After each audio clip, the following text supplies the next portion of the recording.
Hello everyone, it's Shelby Thomas. I have a tutorial for you today showing you how to use Copic refills, an empty Dauber bottle, and a mister. Found these wonderful empty Dauber bottles over at HeroArts.com and thought they would be just fabulous for working with the Copic refills and creating a big, nice background of solid color. So what I'm doing is I'm adding in some BV00 and then I'm going to add some rubbing alcohol into the bottle to thin out the ink.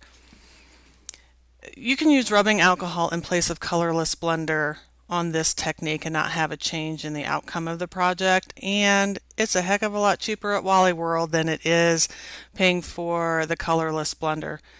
So you use it just like you would a regular Dauber bottle. You squeeze and press to get the ink flowing out onto the paper, and I'm using a pretty generous amount of the various inks to make sure that I have a nice smooth coverage.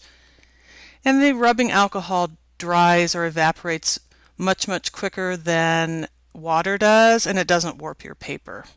And when I'm done covering this, I'm going to dry it with my heat gun, one because I'm impatient. So I've dried between each of these techniques that you're going to see today. Now I have a large background stamp with penny black, and I'm spritzing it with straight rubbing alcohol nice and generously and placing that BV00 coated paper directly onto the stamp. I'm pressing with medium pressure and holding it in place to get that rubbing alcohol soaked into the paper. And you can see it makes a beautiful impression because what happens is the rubbing alcohol disperses the various inks.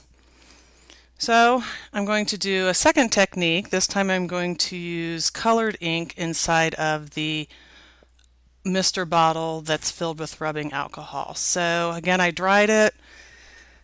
It's ready to go, and I'm putting in some YR01 directly into the mister bottle that's already has some rubbing alcohol in it. I'm going to do the same as I did in the previous technique, but this time just with the colored ink. I'm going to generously spritz up this stamp. You're going to want to use more. If you're used to working with water-based techniques, you're going to want to spritz it more and to be closer because the rubbing alcohol evaporates relatively quickly. Both when it's on the stamp as well as on the paper will dry very fast.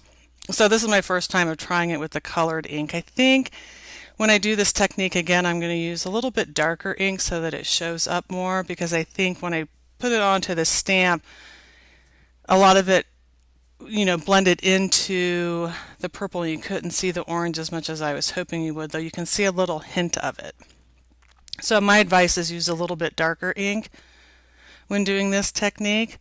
Now the third one I'm going to show you is with a stencil. So I'm going to clean up my mat here. It was getting a little mucky.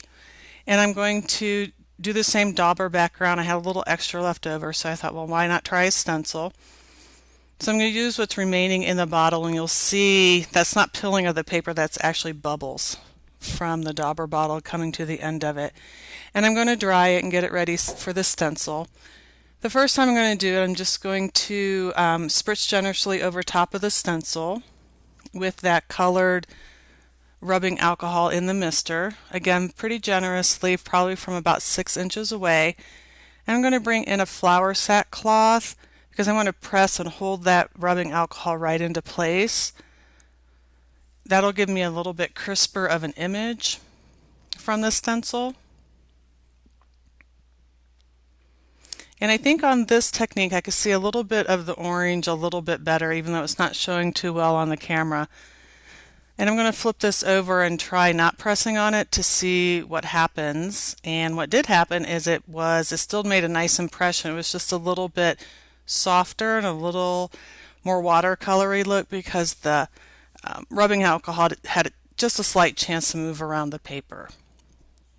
So you can still see the stencil, but now it's just a little bit softer. So that's it for the 3 techniques today. I hope you enjoyed and were inspired to give it a try. Thanks for stopping by.